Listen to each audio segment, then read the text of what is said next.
این باز یک روزی زحمت پرمشقت برای دوگانیک‌های 12 ساله حسن و حسین است. آنها در روزهای تعطیل تابستانه‌شان در روستای قبله‌ای در کنار دوشنبه پایتخت تاجیکستان خشت خام یا به گفته مردم محلی لای بلاک می‌ریزند. شاور میکنیم میبرداریم قلاب خیش تیار میشه سه دونه خیش. حسن و حسین علاقه 3 سال باز مشغول چنین کارند و با پولی که از این راه به دست میآورند سخت نیاز دارند. مادر آنها یگان جا کار نمیکند و پدرشان به جستجوی کار مثل هزاران تاجیک دیگر به روسیه رفته است. ولی این مهاجران در غربت اکثر یگان جای کاری ثابت و همین طور پولی ثابت ندارند که به خانه بفرستند.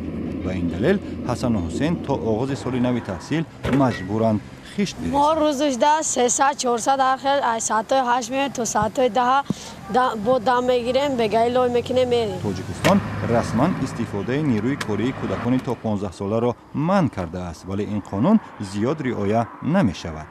در حالی که مهاجران کلانسال به خارج می روند، کارفرمایان می خواهند کارگرانی را که به معاش ناچیز راضی‌اند و کار بگیرند.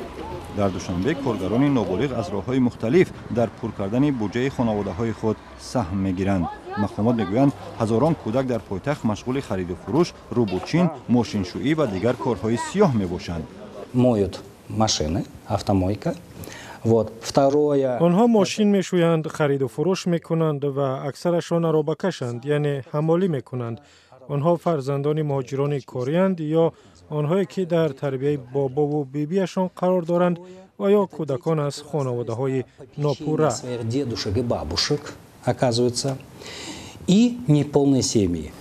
بیرون از شهرهای تاجیکستان نیز وضع چندان دگرگون نیست.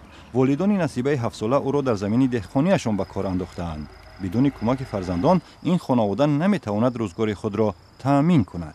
مادرم با پدرم یکم کارهای زیاد داره میکنم. با پدرم یاری میرسونم با کارهایش و مادرم هم روز یاری میرسونم. در خانه من وقتی که بیکار شدم به دستخوانی تیار شدم. در سراسر تاجیکستان کودکانی مثل نصیبه به خاطر کمک در تامین قوت لایمات خانواده‌های خود مجبورند کار کنند. برخی آنها مکتب هم می روند، ولی برخی دیگر به دلیل فشار کار ترک تحصیل می کنند. در تاجیکستان که بیش از 3/1 اهالیش در زیر خط فقر به سر میبرد، بسیاری از تاجیکان نابالغ همین گونه مجبورند نخستین سبقهای حیات را بیرون از مکتب بگیرند.